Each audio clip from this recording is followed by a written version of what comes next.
Eu quero partilhar com vocês, de forma bem devocional, o texto de Filipenses, capítulo 2, versos de 1 a 11. Filipenses 2, de 1 a 11.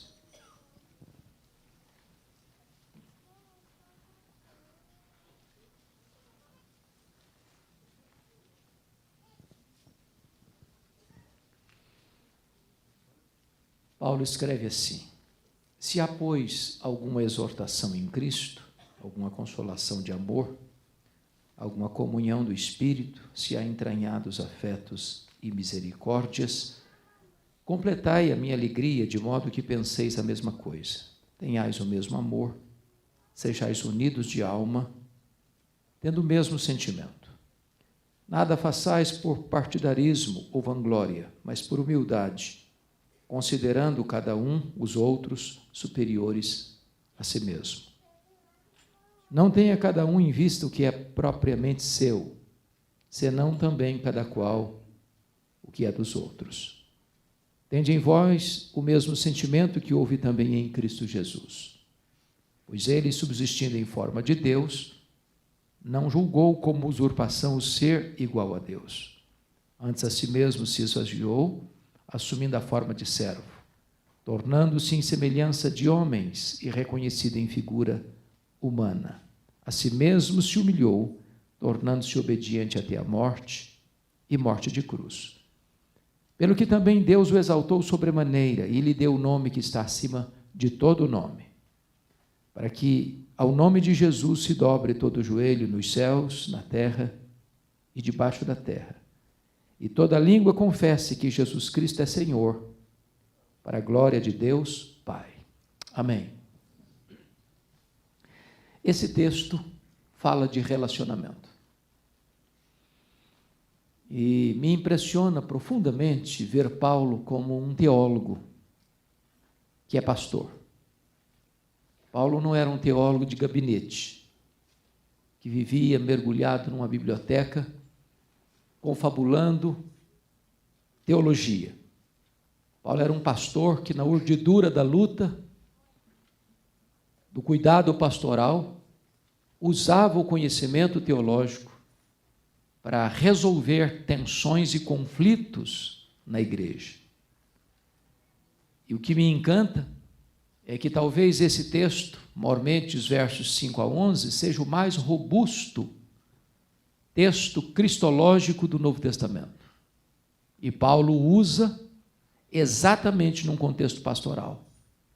Paulo traz à tona para resolver conflitos de relacionamento dentro da igreja. Esta igreja de Filipos, ele chega a dizer no capítulo 4, verso 1, era a sua coroa e a sua alegria. Ele plantou essa igreja no começo da sua segunda viagem missionária. Ficou pouco tempo lá e enfrentou lutas terríveis. Ele foi preso, ele foi açoitado em praça pública, ele foi jogado num tronco interior, numa prisão interior, no cárcere interior, que dentro da conjuntura das prisões romanas era uma prisão onde não tinha ar fresco, onde não tinha luz, e onde a pessoa colocava as mãos num buraco de pedra cavado, e qualquer movimento que ele fizesse, ele ainda sentia dores. Depois de ter apanhado, ele é jogado nesse local. E ele canta e ele ora juntamente com Silas, e um terremoto chega, e as portas se abrem, e o coração do carcereiro também, e o carcereiro é convertido, e ele começa uma igreja ali naquela cidade. Já tinha começado com Lídia, agora com o carcereiro. E ao sair da cidade, ele deixa uma igreja estabelecida. Vai para Tessalônica e enfrenta a crise. Vai para Bereia e é enxotado. Vai para Atenas e é chamado de tagarela. Vai para Corinto e é chamado de impostor.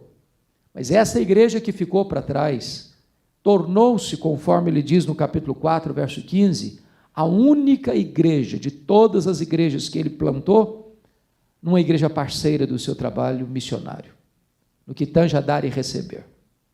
Essa igreja mandou ofertas para Paulo em Tessalônica.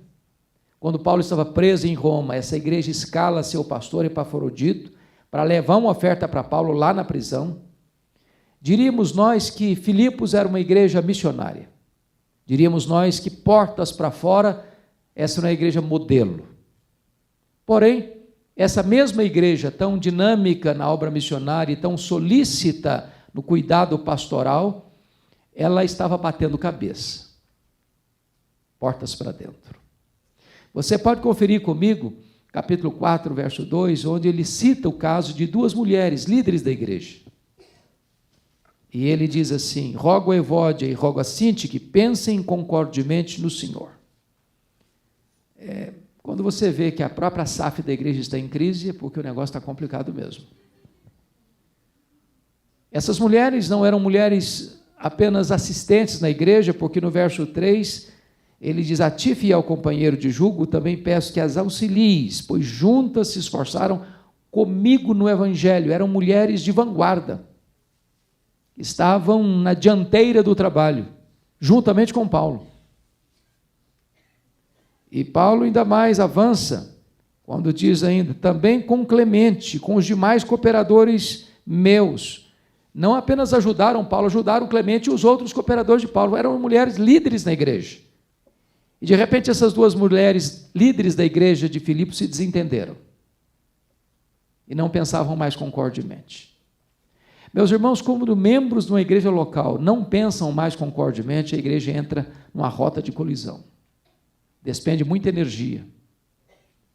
Há muita dor. Se uma irmã lidera o trabalho, a outra não vai. Se uma irmã senta do lado direito, a outra senta do lado esquerdo. Se uma canta no coral, a outra sai do coral. Assim estava a igreja de Filipos. E quando Paulo escreve essa carta, confiram comigo no capítulo 1, ele vai dizer,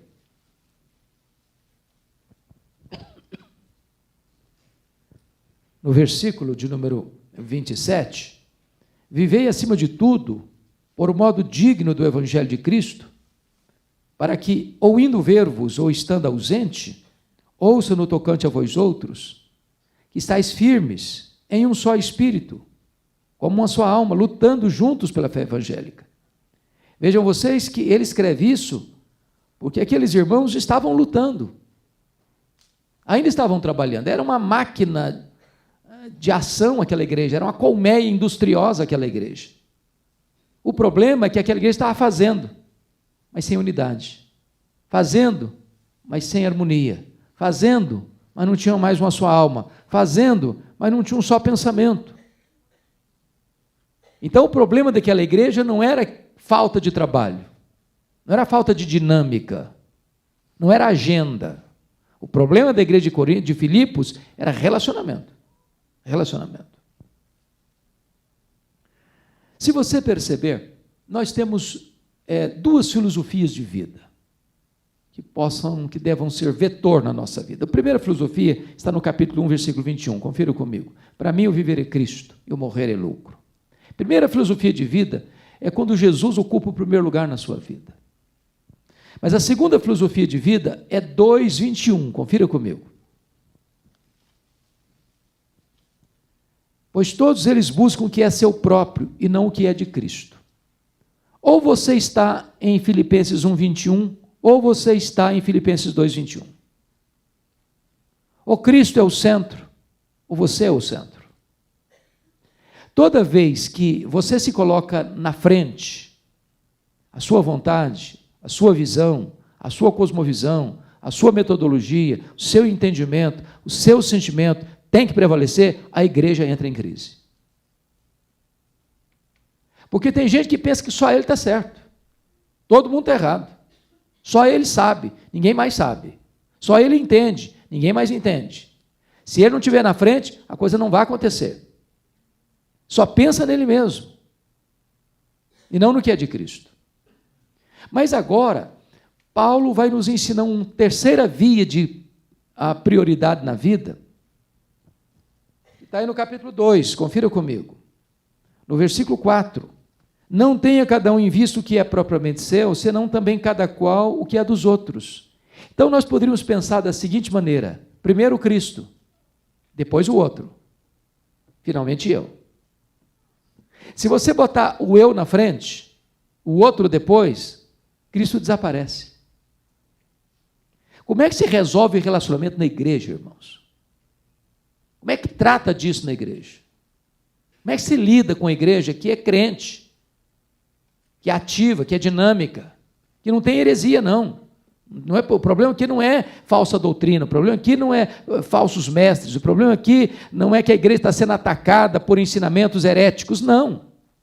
O problema aqui é de uma igreja que trabalha, que é missionária, que é uma bênção para fora dos portões, mas uma igreja que não sabe se relacionar. Por que ela não sabe se relacionar? Confira comigo aí o capítulo 2, versículo 3. O que estava acontecendo na igreja? Ele diz assim: nada façais por partidarismo. Note o verbo fazer. A igreja fazia. Se existia uma coisa que a igreja não era omissa, preguiçosa. A igreja de Filipos era uma máquina viva de trabalho. Mas o problema é que você pode fazer a coisa certa com a motivação errada. O problema da igreja de Filipos é que a igreja estava dividida em panelas, em grupos, em guetos. E é muito curioso quando a igreja começa a se rasgar internamente em grupos, em panelas, em guetos. Esse era o problema da igreja de Corinto. Eu sou de Paulo, eu sou de Apolo, eu sou de Cefas, eu sou de Cristo. Essa era uma tendência das igrejas do primeiro século.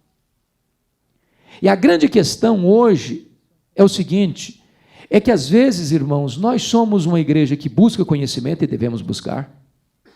Nós somos uma igreja que busca atividade e devemos buscar. Nós somos uma igreja que investe na obra missionária e devemos investir.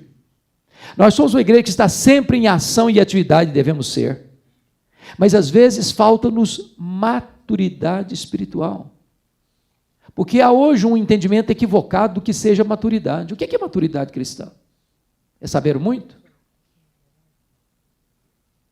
É ter um grande acervo doutrinário? É mergulhar nas profundezas das verdades teológicas e dominar isso com perícia? Tem muita gente que acha que ser maduro é conhecer muito. E não obstante a maturidade passe também pelo conhecimento, a prova da maturidade é relacionamento.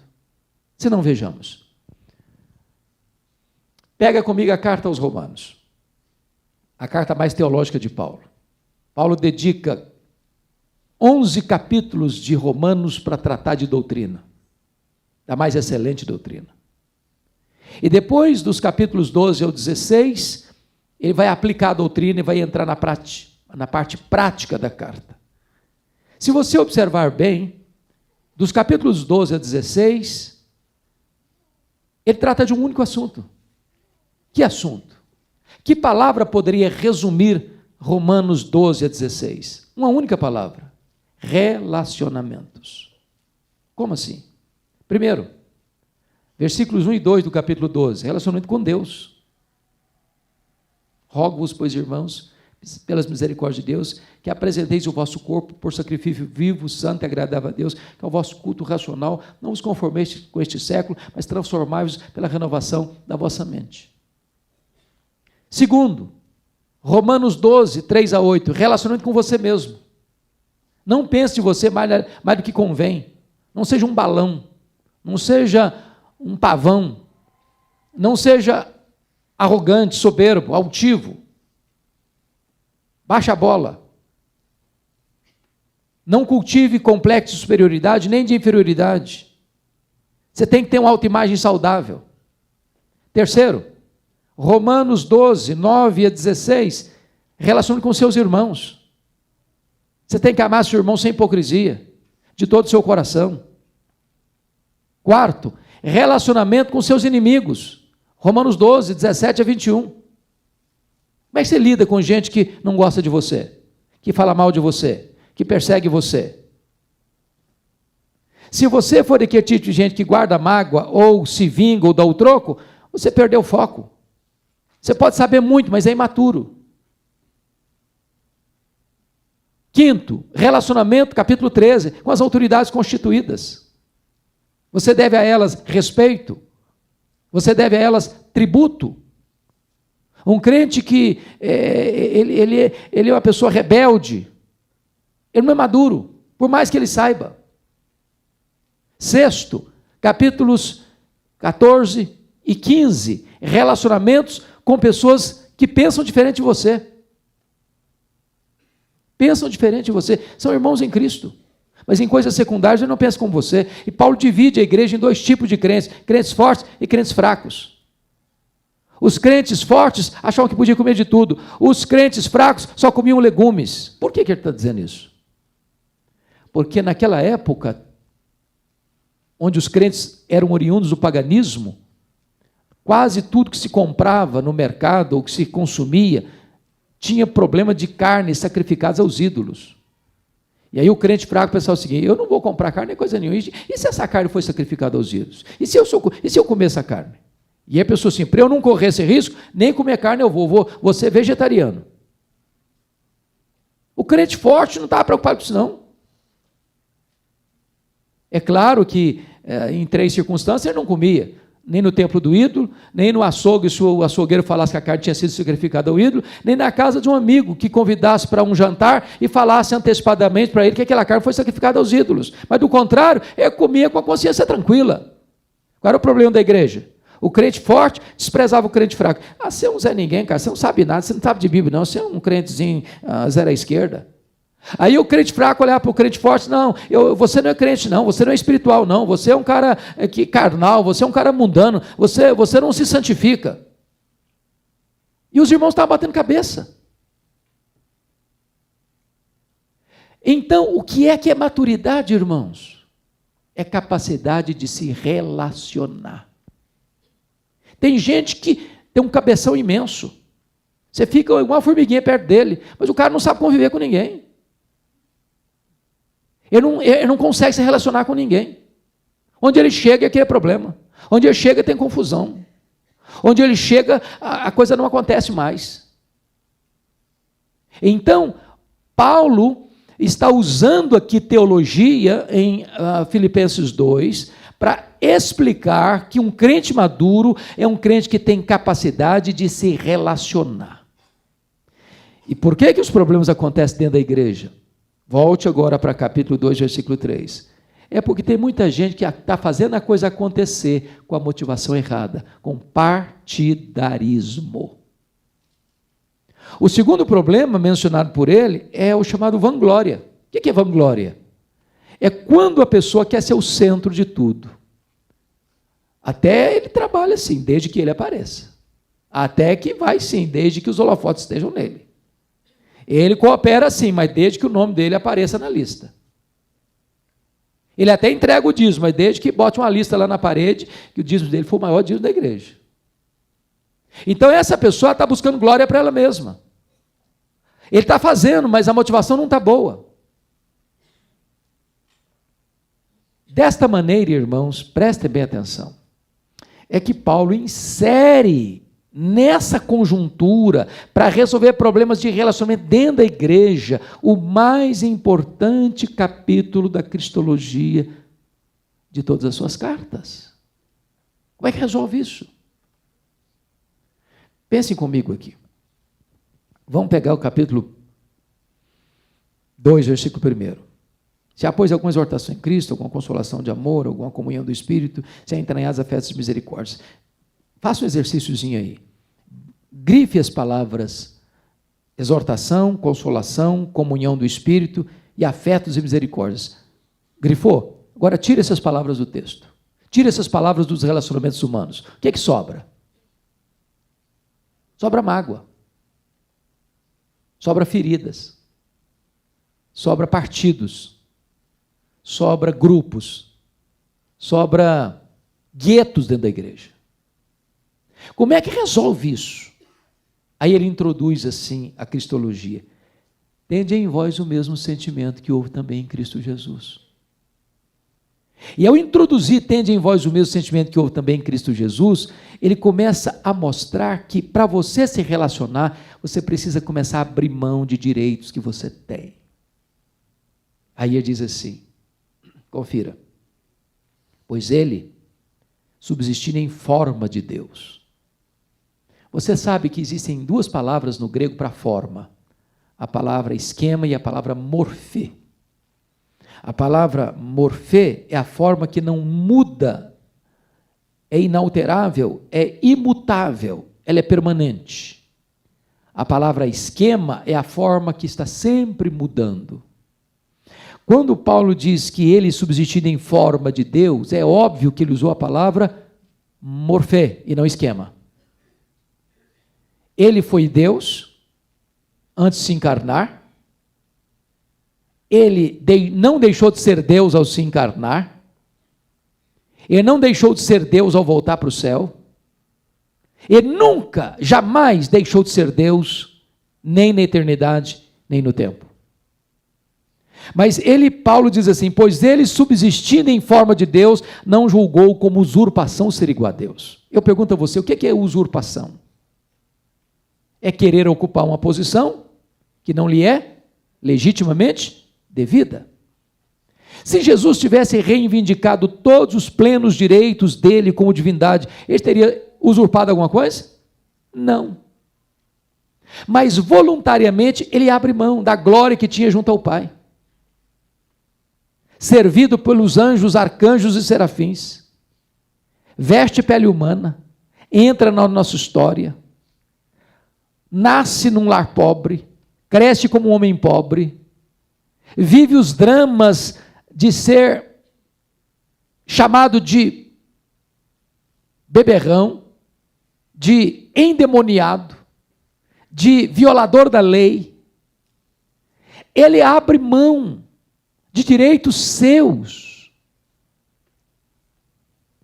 Agora, antes de você falar para mim que você não consegue conviver com fulano, com beltrano, com ciclano, como um dia uma mulher disse para mim, pastor, o senhor está me falando disso, em respeito ao meu marido, que eu preciso ser tolerante com ele, porque o senhor não conhece meu marido. Meu marido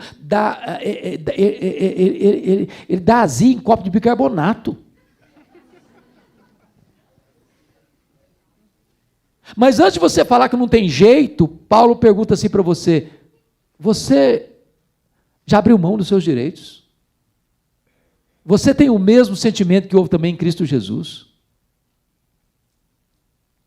Mas Paulo dá um passo além e vai dizer no verso 7 assim, antes a si mesmo se esvaziou. Preste atenção nisso. Ele não foi esvaziado, ele se esvaziou. É diferente. Mas o que significa ele se esvaziou? Vamos pensar um pouquinho comigo. Nós falamos dos atributos de Deus, né?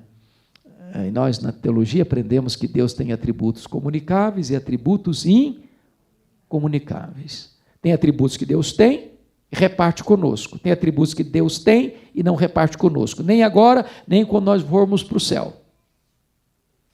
Então, por exemplo, Deus é santo, mas Ele ordena a você e a mim, sede santos, como eu sou santo. Deus é misericordioso, Ele nos ordena a sermos misericordiosos.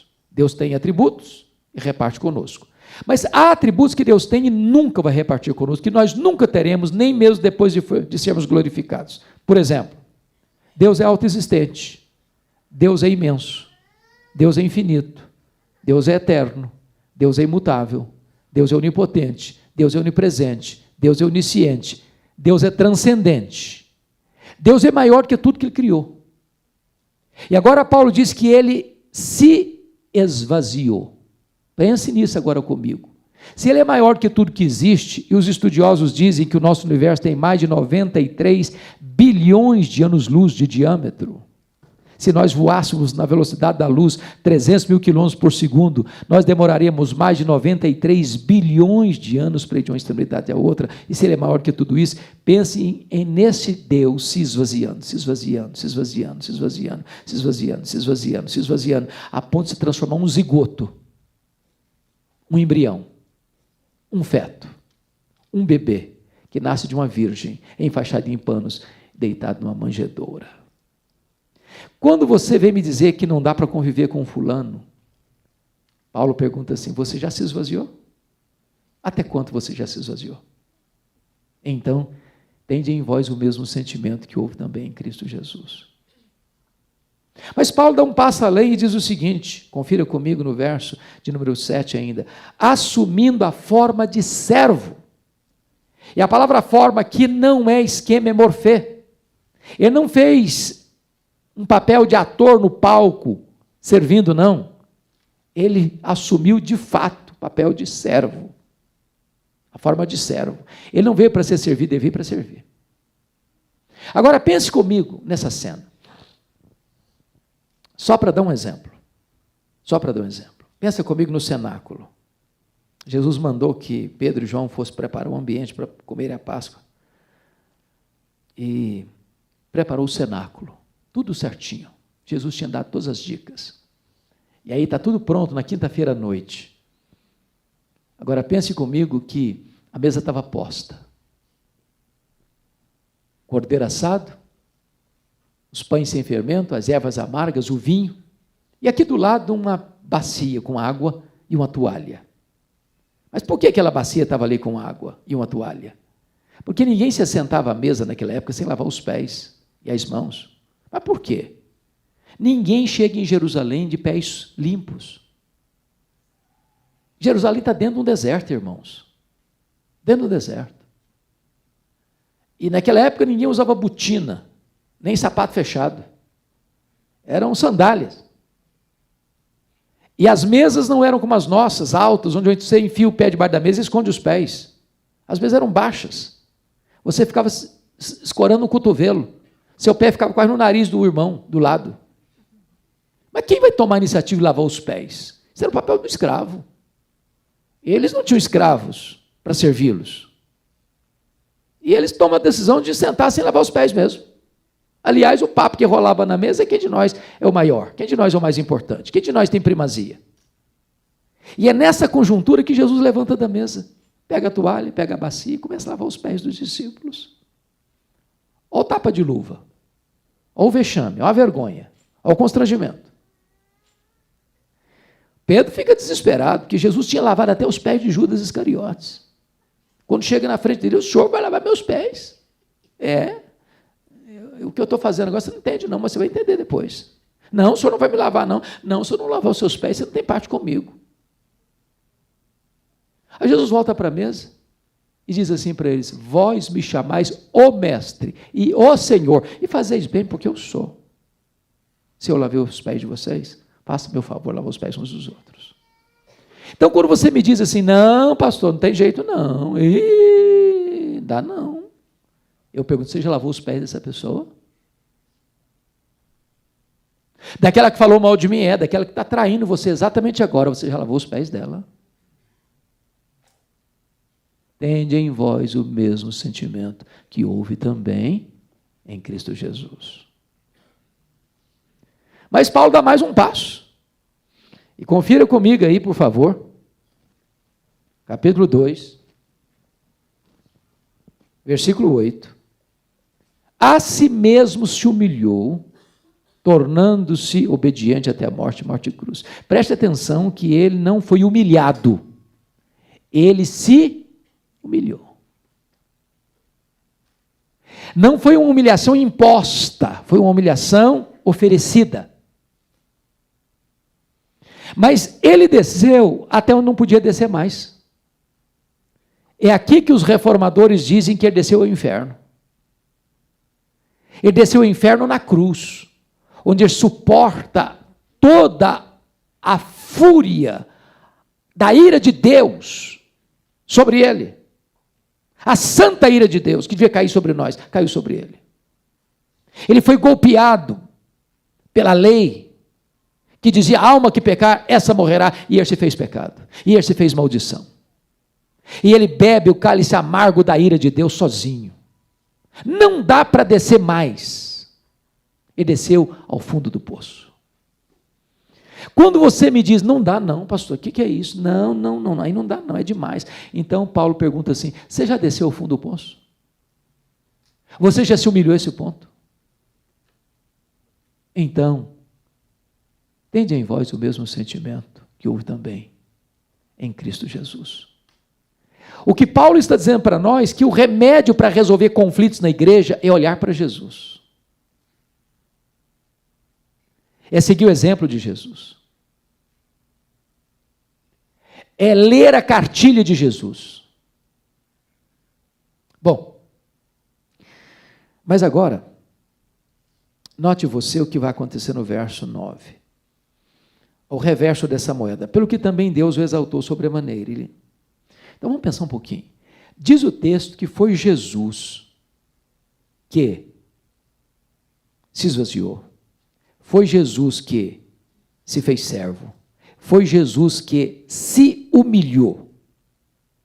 Mas quando vai falar da exaltação, não está escrito aqui, pelo que também ele se exaltou.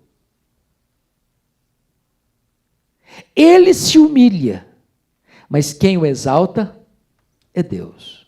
Isso é um princípio de relacionamento. Quem se exaltar, será humilhado. Quem se humilhar, será exaltado. Quem se humilha é você. Quem exalta você é Deus. Paulo diz isso num contexto de relacionamento.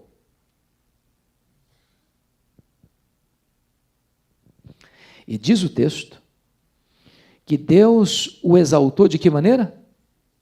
Sobremaneira. Essa na língua grega é uma palavra só. Sabe o que significa isso? Assim como Jesus se humilhou ao extremo, numa descida ladeira abaixo, e foi ao nadir, às profundezas abissais, agora o Pai o exalta nas alturas mais excelsas. Não tem como exaltá-lo mais do que ele já está exaltado. Ele foi exaltado sobremaneira. E nessa exaltação do Pai a ele, o Pai lhe dá um nome, que está acima de todo nome. Por quê? Porque ele se humilhou ao extremo. O Pai o exalta ao extremo. Essa exaltação é universal, para que todo o joelho se dobre. Essa humilhação, essa exaltação tem um propósito, e toda língua confesse que ele é Senhor. Agora preste atenção. Depois que Jesus recebe toda a exaltação do Pai, ele pega essa exaltação e a devolve para o Pai.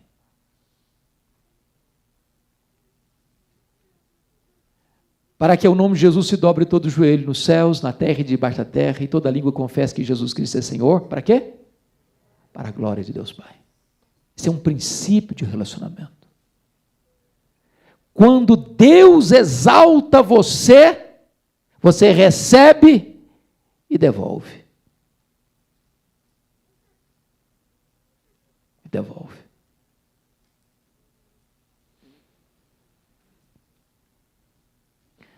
Eu não consigo ver nada na Bíblia melhor para resolver conflitos do que esse texto. Para derrubar os nossos argumentos falaciosos, eu não consigo, não dá não. Pense agora comigo, um casal.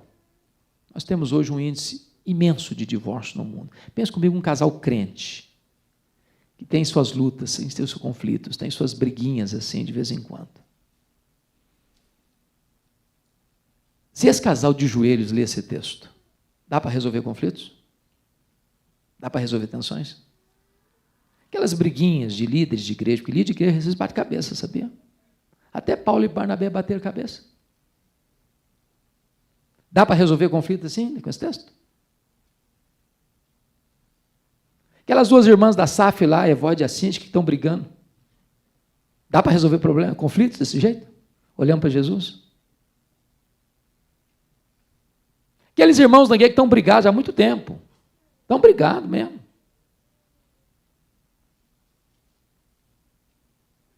Na hora da ceia, se for o fulano que for servir a ceia, ele sai e passa para o outro lado, porque nesse lado aqui, da mão do fulano, ele não aceita a ceia. Dá para resolver tensão assim, à luz desse texto? E Paulo diz assim: tende em vós o mesmo sentimento que houve também em Cristo Jesus. Porque Paulo é um pastor muito amoroso. Confira comigo, capítulo 2.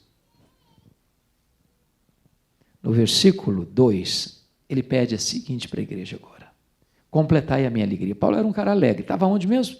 Hospedado no hotel Quality de Brasília. Não, desculpa. Ele estava na prisão em Roma. Estava triste, deprimido, estava feliz. Mas se existia uma coisa que tirava um pouco do brilho da alegria de Paulo, era ver nas igrejas que ele era pastor, os irmãos brigando. Eu pergunto aos pastores aqui: tem coisa que machuca mais o coração da gente, pastor, do que ver os irmãos, as suas ovelhas brigando? O que você sente quando você vê seus irmãos lá, que você pastoreia, estão brigando? Você fica feliz? Se entristece, não entristece, não? Aí Paulo diz para aqueles irmãos assim: ô meus irmãos, eu sou um cara alegre, sou de bem com a vida. Mas sabe, vocês podiam resolver esse negócio aí. E se vocês resolverem essas pendências de vocês aí, vocês vão completar a minha alegria. Eu vou ficar mais feliz ainda. Eu estou aqui em Roma, não dá para estar aí pertinho de vocês, mas mesmo de longe, a briga de vocês aí me machuca aqui. Vocês podiam fazer uma forcinha aí e resolver isso. Eu vou ficar muito feliz, minha alegria vai ser completada. Completar a minha alegria de modo que penseis a mesma coisa, tenhais o mesmo amor, sejais unidos de alma, tendo o mesmo sentimento. Que Deus nos ajude, irmãos, a lidar com os nossos relacionamentos, dentro de casa, com o marido, com a esposa, com os filhos, com os pais, com os irmãos da igreja, lá no trabalho também, lá na escola também, com os cunhados também, com as noras também, as sogras também, com os sogros também, com os vizinhos também. Sabe por quê? Porque é quando você é capaz de relacionar-se, é que você pode dizer: eu sou um crente maduro, porque eu tenho o mesmo sentimento que houve também em Cristo Jesus. Ele é o padrão de maturidade. E eu, imitando a Ele, que eu sou de fato um crente maduro. Que Deus nos abençoe. Amém.